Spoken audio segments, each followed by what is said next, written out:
በዚህ ሰዓት በጣም ቲኔጀር የምንላቸው ልጆች የ15 ዓመት የ14 ዓመት የ16 ዓመት ልጆች በጣም ኢን ሚሊየንስ እየሰሩበት ያለበትን የስራ ዘርፍ ተማሪ ሆነው ከትምህርታቸው ጎን ለጎን እየሰሩ ህይወታቸውን እየቀየሩበት ያለበትና እንዲሁም በጣም ብዙ ገንዘቦችን እየሰሩበት ያለበትን የስራ ዘርፍ ነው ዛሬ ማነሳላችሁ።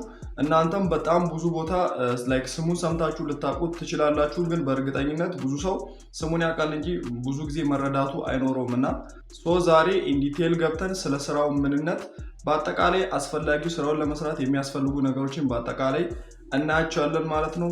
ስራው ዲጂታል ማርኬቲንግ ነው። በዚህ ቪዲዮ ስለ ዲጂታል ማርኬቲንግ ፉል ጋይድ ሰጣቸዋለሁ። ማለትም ዲጂታል ማርኬቲንግ ምን እንደሆነ፣ ዲጂታል ማርኬቲንግ እንዴት እንደሚሰራ፣ እንዴት ገንዘብ እንደሚገኝበት፣ እንዲሁም ደግሞ የተለያዩ ቢዝነሶች እንዴት ዲጂታል ማርኬቲንግን ተጠቅመው ገንዘብ እያገኙ እንዳሉ ራሴም እየሰራው ገንዘብ እያገኙበት ያሉበት የስራ ዘርፍ ስለሆነ ከዚህ በፊትም ያነበብኳቸው የተማርኳቸው ብዙ ኮንተንቶች አሉ። እንዲሁም ደግሞ ፕራክቲካሊ እኔም ሰርቼ የሰራልኝ ነገር አለ። ያንን በሙሉ ሰብሰብ አድርጌ ለእናንተ እጅግ በጣም አሪፍ በሆነ መንገድ አምጥቼላችኋለሁ። ወደ ዲጂታል ማርኬቲንግ ፉል ጋይድ ከመግባታችን በፊት ግን እኔንም ለማታውቁኝና ለዚህ ቻናል አዲስ ለሆናችሁ እኔ ኪሩቤል ግርማ እባላለሁ። ራሳችሁን ማሻሻል ማሳደግ የምትፈልጉ ሰዎች እንዲሁም ደግሞ ስለ ገንዘብ ማወቅና መረዳት የምትፈልጉ ሰዎች ከሆናችሁ ይሄ ቻናል ስለሚጠቅማችሁ አሁኑኑ ሰብስክራይብ አድርጋችሁ ቤተሰብ መሆናችሁን እንዳትረሱ። ዲጂታል ማርኬቲንግ ከሚለው ከስያሜው ስንነሳ ዲጂታል ማርኬቲንግ ከቃሉ እንደምትረዱት የሁለት ቃል ጥምር ነው። ዲጂታል እና ማርኬቲንግ የሚሉ ሁለት ቃላትን በውስጡ ይዛል። ዲጂታል ማለት የማይታይ የማይዳሰስ ኖት ፊዚካሊ ያልሆነ በኦንላይን ላይ የሚካሄድ ፕሮሰስ ሲሆን ያን ዲጂታል እንለዋለን። ማርኬቲንግ ማለት ማርኬት ማለት ገበያ ማለት ሲሆን ማርኬቲንግ ማለት ደግሞ ግብይት ማለት ነው።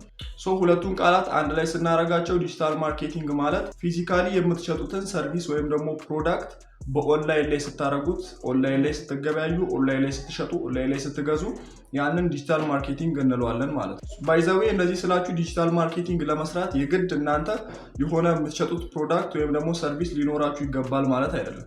አሁን ለምሳሌ እኔ በራሴ የምሰራው ምንም አይነት የምሸጠው ሰርቪስ ወይም ፕሮዳክት የለኝም። ግን ኖርማሊ ዲጂታል ማርኬቲንግ የማይሰሩ በጣም ብዙ ፕሮዳክት እና ሰርቪስ ያላቸው ድርጅቶች አሉ። ከነሱ ጋር ከተስማማው በኋላ እነሱ በየወሩ ይከፍሉኛል። ከዛ በኋላ እኔ ደግሞ እነሱ የሚሸጡትን ፕሮዳክት እና ሰርቪስ በኦንላይን ላይ በደንብ ፕሮሞት እያደረኩኝ መሄድ ያለብኝን ስቴፕ እየሄድኩኝ እሸጥላቸዋለሁ ማለት ነው። ስለዚህ ዲጂታል ማርኬቲንግ ለመስራት እናንተ ግድ የሆነ ፕሮዳክት ማምረት የለባችሁ ወይም ደግሞ የምትሰጡት ሰርቪስ አያስፈልግም ማለት ነው። ካላችሁ አሪፍ ነው። ስለዚህ የሆነ ሰርቪስን ወይም ፕሮዳክትን ካለመሸጥ በዲጂታል ሚንስ ወይም ደግሞ በኦንላይን ላይ ለመሸጥ ግድ መሄድ ያለባችሁ 4 ስቴፖች አሉ። እነዚህን 4 ስቴፖች ካሟላችሁ ያንን እቃ ወይም ደግሞ የምትሰጡትን ሰርቪስ በዲጂታል ሚንስ መሸጥ ትችላላችሁ። የመጀመሪያው ትኩረት መሳብ ነው። ምንም ጊዜ ለምትሰጡት ሰርቪስ ወይም ደግሞ ፕሮዳክት ሰዎች የእናንተ ታርጌት ኦዲየንሶች ያንን እቃ ከመግዛታቸው በፊት ትኩረታቸው ያ እቃ ላይ መጀመሪያ መሆን ያስፈልጋል። ስለዚህ የተለያዩ መንገዶችን እየተጠቀማችሁ ለምሳሌ ቲክቶክ ላይ ከሆነ ፕሮሞት የምታደርጉት በጣም ምርጥ የሆኑ ሁኮችን እየተጠቀማችሁ ሰዎች አቴንሽናቸው ወደ እናንተ ፕሮዳክት እና ሰርቪስ እንዲሆን ማድረግ መቻል አለባችሁ። ሁለተኛው ደግሞ ትረስት ቢልዲንግ ነው ወይም ደግሞ እምነት መገንባት።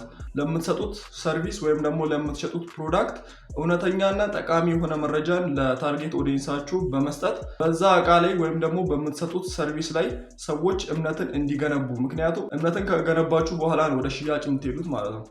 በዛ ሚንስ ሰዎች በእቃው ላይ እምነት እንዲኖራቸው እምነትን መገንባት ነው ሁለተኛው ስቴፕ ማለት ነው። ሶስተኛው ቫልዩ ነው። ቫልዩ ማለት ዋጋ ነው። ሰዎች የእናንተን ሰርቪስ ከወሰዱ በኋላ ወይም ደግሞ የምትሸጡትን ፕሮዳክት ከገዙት በኋላ የሚያገኙት ነገር ምንድን ነው? አሪፍ በሆነ ሚንስ ይሄን ነገር ማስረዳት አለባችሁ።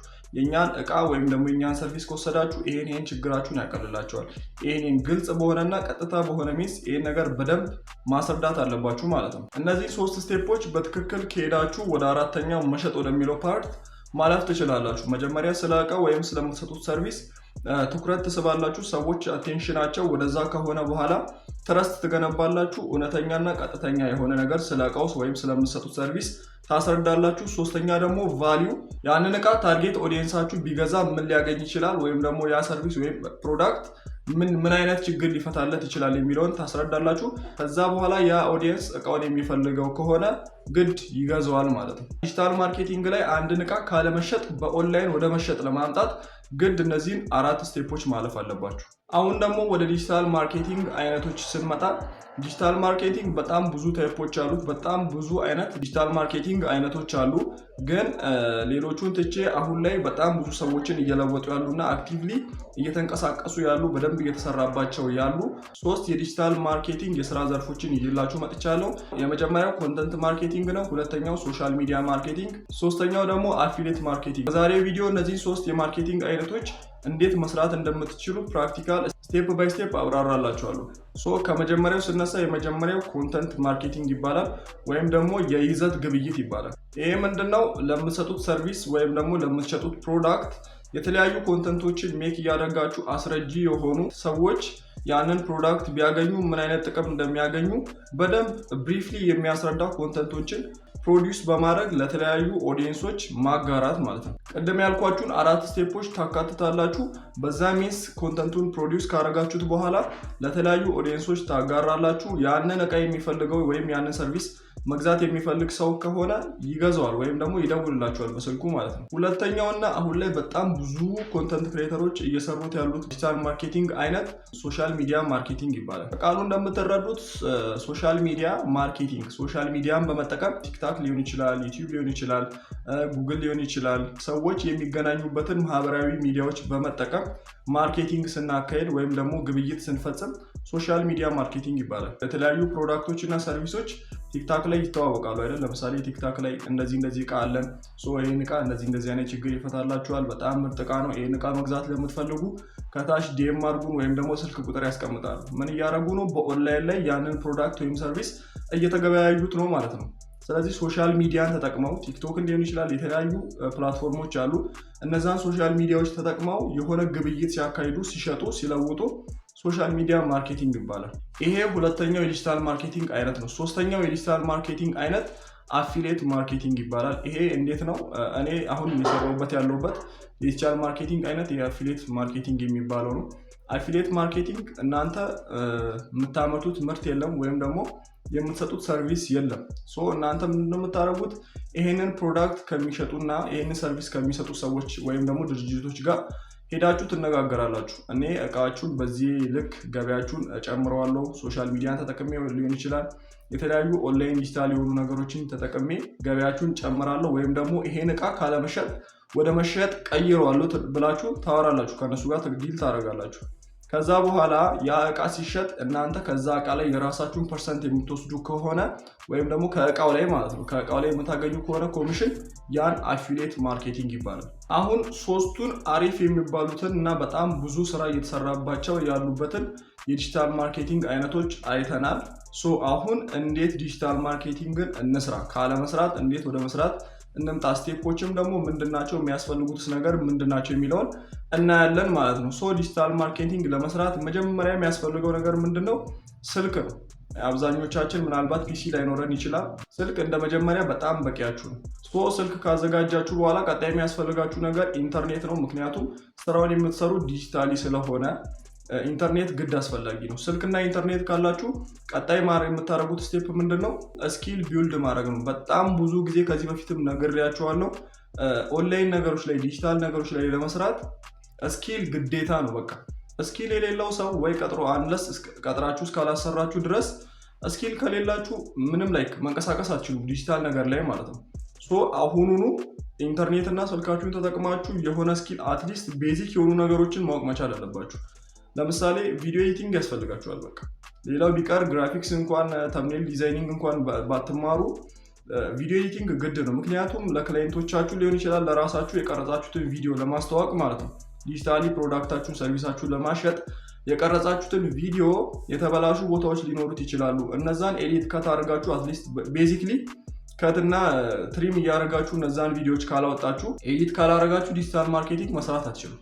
ስለዚህ አሁኑኑ ቪዲዮ ኤዲቲንግ ተማሩ። ቪዲዮ ኤዲቲንግ እኔ የተማርኩበት እንዲሁም እናንተ እንድትማሩ ሪከመንድ ማድረጋችሁ ማይክ ዩቲዩበርስ ነው። በጣም ምርጥ የሚባል የቪዲዮ ኤዲቲንግ ፉል ኮርስ ቲንክ የ1 ሰዓት ከምናምን ቪዲዮ ነው። እሱን ተምራችሁ ከጨረሳችሁ ኦልሞስት ስለ ቪዲዮ ኤዲቲንግ ያለውን ነገር ታውቃላችሁ። ከዛ የሚቀረው ፕራክቲስ ማድረግ ነው። እሱን ደግሞ ለተለያዩ ክላይንቶች እየሰራችሁ ኤዲቲንጋችሁ የተሻሻለ የሚመጣ ነገር ስለሆነ ማለት ነው። ስለዚህ አሁኑ ቀድማችሁ ስኪል ቢልድ አድርጉ። ስፔሻሊ ቪዲዮ ኤዲቲንግ ስኪል አሁኑ ማለት ነው። ስኪል ቢልድ ካረጋችሁ በኋላ ቀጣይ የሚሆነው ኒች መምረጥ ነው። ኒች ማለት አብራችሁ የምትሰሩት ካታጎሪ ማለት ከየትኛው ድርጅት ጋር ነው እናንተ መስራት የምትፈልጉት። ዛሬ ከጂም ጋር፣ ነገ ከሱቅ ጋር፣ ቀጣይ ከሱፐር ማርኬት ጋር፣ ቀጣይ ፉድ ሪቪው ያላችሁ ላይክ ኮንተንታችሁ የሆነ ብራንዳችሁ ብልሽት እንዲል እንዳታደርጉ በጭራሽ። አንድ ኒች ምረጡ። መስራት የምትፈልጉት ኒች ስትመርጡ ደግሞ ቀድማችሁ ምናልባት ስለዛ ነገር እውቀት ያላችሁ ነገር ቢሆን በጣም ይመረጣል። ለምሳሌ ከዚህ በፊት ጂም ቤት የምትሄዱ ከጂም ጋር ያሉ ነገሮችን የምታውቁ ሰዎች ከሆናችሁ ሞር ዲጂታል ማርኬቲንግ ጂም ቤት ካላቸው ድርጅቶች ጋር ብትሰሩ በጣም አሪፍ ነው። ምግብ ካፌ ምናምን ደግሞ አዳዲስ ካፌ ቤቶች ሲከፈቱ የሄዳችሁ የምታዩ ካፌ ቤት ብዙ ጊዜ የምትጠቀሙ ሰዎች ከሆናችሁ ደግሞ ላይክ እንደ ፉድ ሪቪው አይነት ዲጂታል ማርኬቲንግ ከካፌዎች ጋር፣ ከምግብ ቤቶች ጋር፣ ከሬስቶራንቶች ጋር ብትሰሩ በጣም አሪፍ ነው ለእናንተ። ከእናንተ ጋር አብሮ ሊሄድ እንዲሁም ደግሞ ከዚህ በፊት ካላችሁ ነገር አንጻር አሪፍ የሆነ ኒች ትመርጣላችሁ፣ ካታጎሪ ማለት ነው። ከየትኛው ድርጅት ጋር ነው መስራት የምፈልገው የሚለውን ካወቃችሁ በኋላ ቀጣይ ክላይንቶቹን ወደ መፈለግ ነው የምትሄዱት። ምናልባት ለራሳችሁ ማትሰሩ ከሆነ ማለት ነው። ራሳችሁ የሆነ ሰርቪስ የምትሰጡ ወይም ደግሞ ፕሮዳክት ያላችሁ ሰዎች ከሆናችሁ ክላይንት መፈለግ አይጠበቅባችሁ፣ ምክንያቱም ለራሳችሁ ድርጅት ስለሆነ ማለት ነው ዲጂታል ማርኬቲንጉን የምትሰሩት። ይሄ ግን ራሳችሁ የምትሰጡት ሰርቪስ እና ፕሮዳክት ከሌላችሁና ለሌሎች ድርጅቶች ወይም ደግሞ ክላይንቶች ከሆነ ዲጂታል ማርኬቲንግን የምትሰሩት ኒች ከመረጣችሁ በኋላ ቀጣይ ስቴፕ የሚሆነው ክላይንት ወይም ደግሞ አብራችሁት የምትሰሩት ድርጅትን ማግኘት ነው። ይሄን ደግሞ ለማድረግ 3 መንገዶች አሉ። የመጀመሪያው ኮልድ ኮሊንግ ይባላል። ይሄ እንዴት ነው? እናንተ የምትሰሩበት ኒች ወይም ደግሞ አብራችሁ መስራት የምትፈልጉትን ድርጅቶች ካወቃችሁ በኋላ ጎግል ላይ ተገቡና ማፕ ላይ ከፍታችሁ ለምሳሌ መስራት የምትፈልጉት ከካፌዎች ጋር ከሆነ ካፌስ ኢን ሐዋሳ ምናምን ብላችሁ ሰርች ታደርጋላችሁ። ከዛ ጉግል ማፕ ከነ ቦታው ከነ አድራሻው ከነ ስልኩ ጭምር ያመጣላችኋል። ከዛ ላይ ስልክ ተወስዱና ተደውሉና ሰላም እገሌ ይባላለሁ ዲጂታል ማርኬተር ነኝ፣ አሁን ያሏችሁን ደንበኞች ዲጂታል ማርኬቲንግን ተጠቅሜ በእጥፍ ማሳደግ እችላለሁ ምናምን ብላችሁ ከነሱ ጋር ታወራላችሁ ማለት ነው። ከዛ በኋላ ሚቲንግ ነው፣ ሾርት ሚቲንግ። እንደዚህ ፈቃደኛ ከሆናችሁ ለትንሽ ደቂቃ ተገናኝተን ብናወራ ብላችሁ ሾርት ሚቲንግ ከያዛችሁ በኋላ ሄዳችሁ ስላለው ነገር በደንብ ስለ ፓኬጃችሁ ሊሆን ይችላል ስላለው ስለሚያገኙት ጥቅም በደንብ አናግራችሁ ማሳመን አለባችሁ። ይሄኛው ኮልድ ኮሊንግ ይባላል፣ ወይም ቀጥታ ደውላችሁ ክላይንቶቹን ስታናግሩ ማለት ነው። ሁለተኛው ደግሞ ኮልድ ዲኤም ወር ደግሞ ኢሜል ይባላል። ይሄ ኢሜል ላይ ቴክስት ስታደርጉላቸው ወይም ደግሞ ዲኤም ስታደርጓቸው ወይም ደግሞ ኢሜል ላይ ሜሴጅ ስትልኩላቸው እንደዚህ ዲጂታል ማርኬቲንግ ነኝ፣ ሶሻል ሚዲያ ላይ ያዩዋችሁ ነው፣ ዳትማች አትንቀሳቀሱም፣ እኔ ደግሞ በሶሻል ሚዲያ ወይም ደግሞ ዲጂታል ማርኬቲንግ ተጠቅሜ ደንበኞቻችሁን ማብዛት ማሳደግ እችላለሁ፣ በዚህ እንዳግዛችሁ የምትፈልጉ ከሆነ በዚህ ቁጥር አናግሩኝ ምናምን ብላችሁ በኢሜል ወይም ደግሞ ቴክስት ስታደርጉ ዲኤም ስታደርጓቸው ኮልድ ዲኤም ይባላል ማለት ነው። የመጨረሻውና ሶስተኛው ዋኪን ይባላል። ይሄ በአካል ራሳችሁ ድርጅቶቹ ጋር በመሄድ የምትሰጡትን አገልግሎት አስረድታችሁ ቀጥታ ከነሱ ጋር ዲል ስታደርጉ ወይም ስትስማሙ ዋኪን ይባላል፣ ወይም በአካል ሄዳችሁ ስታናገሯቸው ማለት ነው። በእነዚህ 3 መንገዶች ክላይንቶችን አግኝታችሁ አናገራችሁ ተስማምታችሁ ዲጂታል ማርኬቲንግ መስራት ትችላላችሁ ማለት ነው። በዚች አጭር ደቂቃ ስለ ዲጂታል ማርኬቲንግ እንደዚህ ባለ ብሪፍ የሆነ ማብራሪያ ሰጥቻችኋለሁ።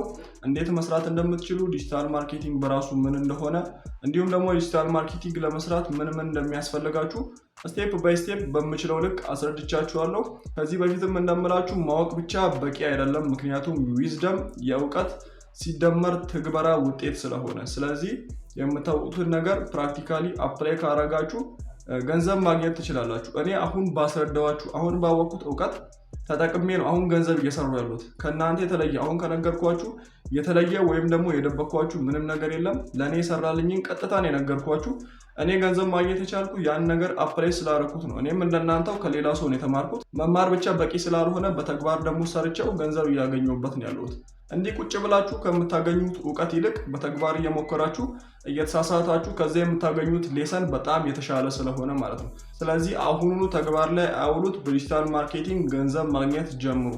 ይሄ ቪዲዮ ለእናንተ በጣም ጠቃሚ እንደሆነ ምንም ጥርጥር ስለሌለኝ፣ እናንተም ደግሞ ቪዲዮን እያያችሁ እዚህ ከደረሳችሁ ቪዲዮን ስለወደዳችሁት አሁኑኑ ላይክ እና ሰብስክራይብ አድርጋችሁ ቤተሰብ መሆናችሁን እንዳትረሱ።